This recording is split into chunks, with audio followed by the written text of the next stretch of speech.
नमस्कार दोस्तों, जय श्री कृष्णा, राधे राधे। स्वागत है आपका हमारे इस कृष्णा की बातें यूट्यूब चैनल पर। गीता का ज्ञान परमात्मा ने सबसे बड़े धर्म युद्ध महाभारत की रणभूमि कुरुक्षेत्र में कुछ 5000 पहले दिया। ये वो वक्त था जब धर्म का बार बार उल्लंघन हुआ। परमात्मा का डर मनुष्य से निकल गया। लालच के कारण भाई ने भाई को मारने की कोशिश की और यही नहीं, एक पतिव्रता स्त्री को भरी सभा में अपमानित किया गया। परमात्मा ने भगवत गीता का ज्ञान युद्ध से कुछ क्षण पहले संपूर्ण मनुष्य जाति को दिया। परमात्मा भगवत गीता में कहते हैं कि मैं सबकी शुरुआत हूं, मैं शुरू से भी पहले था और सब खत्म होने के बाद भी रहूंगा। सब मुझ में है और मैं सब में हूं। जो भी तुम छू सकते हो, देख सकते हो, छक सकते हो या सुन सकते हो, वह सब मैं हूं। ये नदियां, पहाड़, सूरज, ग्रहण, चांद, सितारे सब मैंने बनाए हैं। मैंने ही भगवान, शैतान, राक्षस और इंसान बनाए हैं। मैं सर्वव्यापी हूं, सब में रहता हूं। मैं ही ब्रह्मा बनकर सब बनाता हूं और रुद्र बनकर सब नष्ट कर देता हूं।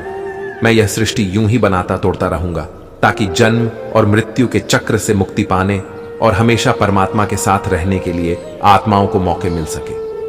भगवत गीता कहती है कि सबसे बड़ी परीक्षा के लिए परमात्मा ने प्रकृति का निर्माण 5 तत्वों हवा, पानी, अग्नि, पृथ्वी और आकाश से किया है, जिन्हें हम छूकर, छककर, देखकर समझ सकते हैं। लेकिन स्वयं परमात्मा हमारी इंद्रियों की समझ से बाहर है।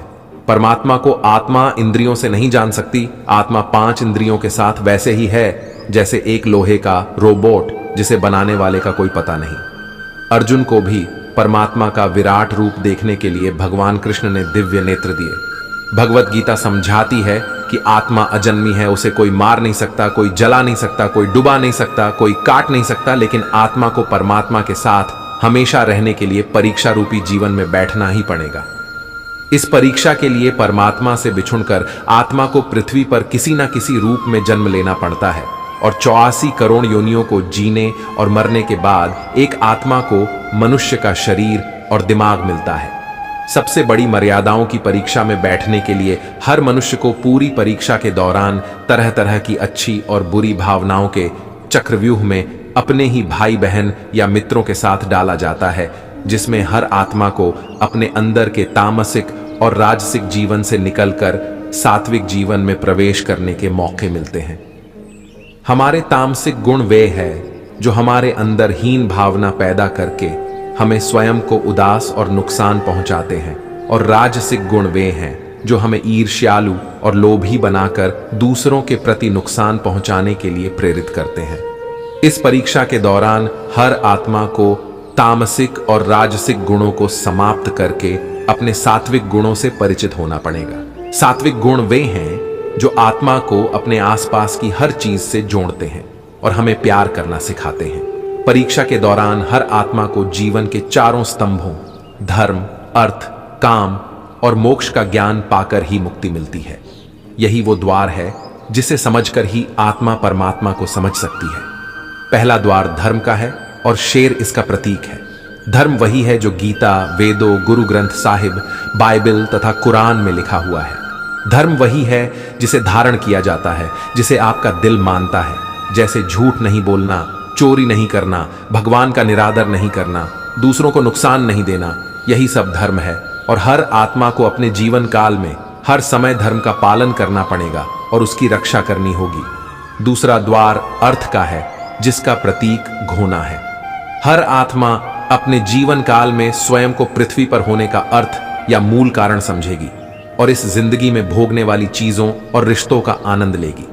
अच्छा बेटा या अच्छी बेटी, अच्छा भाई या अच्छी बहन, अच्छा पति या अच्छी पत्नी बनकर हर बुनियादी रिश्तों पर खरी उतरेगी। तीसरा द्वार काम का है। भगवत गीता समझाती है कि हर मनुष्य के अंदर काम, क्रोध, लोभ, मोह, अहंकार और ईर्ष्या जैसी 6 भावनाएं अपने और दूसरों को नुकसान पहुंचा सकती हैं। इन भावनाओं को हर मनुष्य द्वारा नियंत्रण किया जाना आवश्यक है, क्योंकि इनके प्रभाव में किया हुआ कोई भी काम हमारे जीवन भर की परेशानी का कारण बन सकता है। लेकिन एक आत्मा संतोष और सादगी से इन भावनाओं पर हमेशा के लिए विजय पा सकती है। चौथा द्वार मोक्ष का है, जिसका प्रतीक हाथी है। इस परीक्षा रूपी जीवन में हर मनुष्य हर समय कुछ इच्छाएं रखता है। कुछ इच्छाएं एक ही जन्म काल में पूर्ण हो जाती हैं, लेकिन कुछ अधूरी रह जाती हैं और इनको पूरा करने के लिए आत्मा को वापस पृथ्वी पर आना पड़ता है। भगवत गीता समझाती है कि हमारी इच्छाएं ही पृथ्वी पर वापस आने का मूल कारण है, और यदि हम कोई इच्छा ना रखें तो हम जन्म और मरण के चक्र से मुक्त हो सकते हैं। यह द्वार माफी का भी है।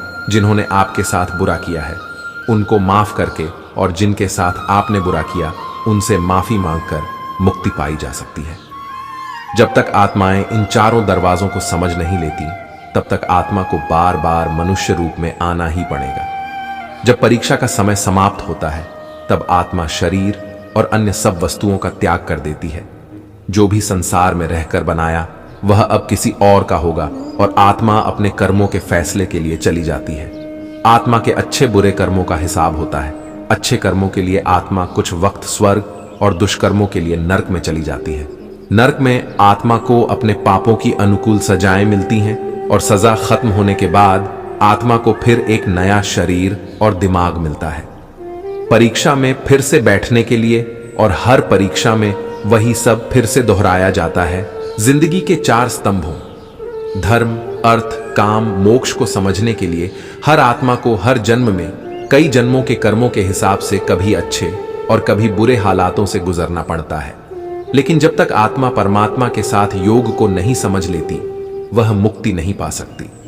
भगवत गीता समझाती है कि मनुष्य अपने शरीर, दिमाग या दिल से भगवान को पा सकता है। शरीर द्वारा किए गए कर्मों के माध्यम से परमात्मा को जानना कर्म योग कहलाता है। ऐसे कर्म जो परमात्मा की इच्छा से हो और दूसरों के कल्याण के लिए किए गए हो कर्मयोग की श्रेणी में आते हैं।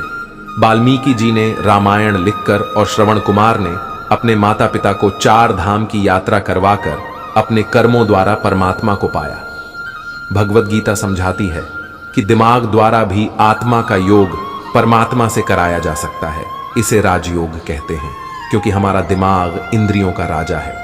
एक मनुष्य अपनी आस्था, श्वास प्रणाली, आसन, अभ्यास, साधना और तपस्या से भी परमात्मा को इस योग के रास्ते पा लेता है।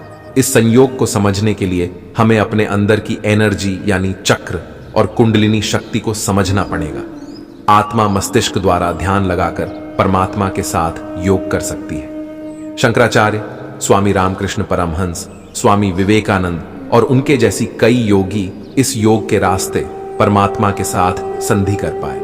परमात्मा भगवत गीता में कहते हैं कि अगर किसी आत्मा को धर्म और योग ना भी समझ में आए, लेकिन अगर वह मेरी शरण में आ जाए तो मैं उसके सारे पाप माफ कर देता हूं। परमात्मा को दिल की गहराइयों से पुकारना भक्ति योग कहलाता है। चैतन्य, महाप्रभु, मीराबाई और वीर हनुमान इस योग के सबसे बड़े उदाहरण हैं। लेकिन कभी आत्मा अपने होने का मूल कारण भूलकर धर्म का उल्लंघन करे या पाप के रास्ते पर निकल जाए तो उसे ठीक करने के लिए परात्मा स्वयं किसी रूप में पृथ्वी पर जन्म लेते हैं। तो दोस्तों, मैं आशा करता हूं कि इस वीडियो के माध्यम से आपको बहुत कुछ सीखने को मिला होगा।